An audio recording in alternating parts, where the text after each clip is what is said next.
శుభోదయం. Micro learning చాలా చాలా ఉపయోగకరమైనది, మేలు చేసేది, లాభదాయకమైనది. మైక్రో లెర్నింగ్ అంటే ఏంటి? మనకందరికీ కూడా నేర్చుకోవాలని ఉంటుంది, ఉత్సాహంతో మొదలు పెడతాం. కానీ అది చాలా కఠినంగా ఉన్నప్పుడో లేకపోతే చాలా పెద్దగా ఉన్నప్పుడో కొన్ని రోజుల తర్వాత ఆపేస్తాం. అబ్బా ఇదంతా తలకాయ నొప్పి, ఎవరు నేర్చుకుంటారు, ఇప్పుడు అవసరమా? విద్యార్థులు కూడా అంతే. పరీక్షలు వచ్చే వరకు ఆగిపోయి పరీక్షల ముందర రాత్రి పగలు టీలు దాక్కుంటూ నిద్ర లేకుండా చదువుతారు. వాళ్ళు అనుకున్న ఫలితాలు రావు. ఇదే రకంగా ఏదైనా అంతే. దీనికి పరిష్కారం ఏంటిదంటే, కొండనంతా మనము ఎత్తలేం కదా ఒక్కటేసారి. చిన్న చిన్న రాళ్లను మనం ఎత్తగలుగుతాం, అవునా కదా?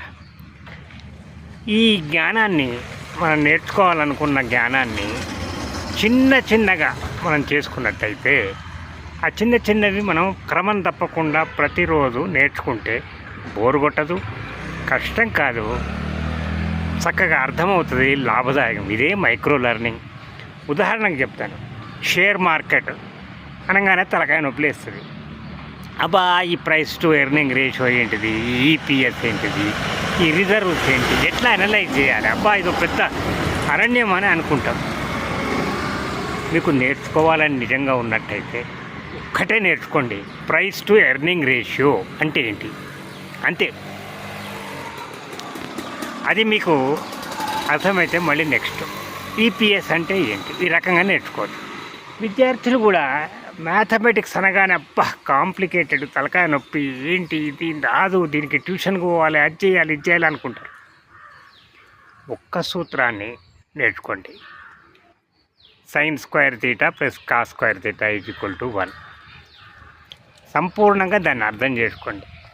నెక్స్ట్ దానికి వెళ్ళిపోండి. ఈ రకంగా ఆరోగ్యం గురించి, అబ్బా ఎవరు నడుస్తారా, ఎవరు వ్యాయామం చేస్తారు, ఈ డైట్ ఏంది, యంత్రంలాగా మారిపోవడం ఏంటిది. మనకు కనుక ఆరోగ్యం మీద శ్రద్ధ ఉన్నట్టయితే, ఇప్పుడు మనం చిన్న చిన్న స్టెప్లలో మనం ఆరోగ్యం గురించి శ్రద్ధ తీసుకున్నట్టయితే భవిష్యత్తులో మనకు చాలా ఉపయోగపడుతుంది. మన ఖర్చు తగ్గుతుంది, అనారోగ్యం వలన కలిగే ఖర్చు. ఇదే మైక్రో లెర్నింగ్. జ్ఞానాన్ని బిందు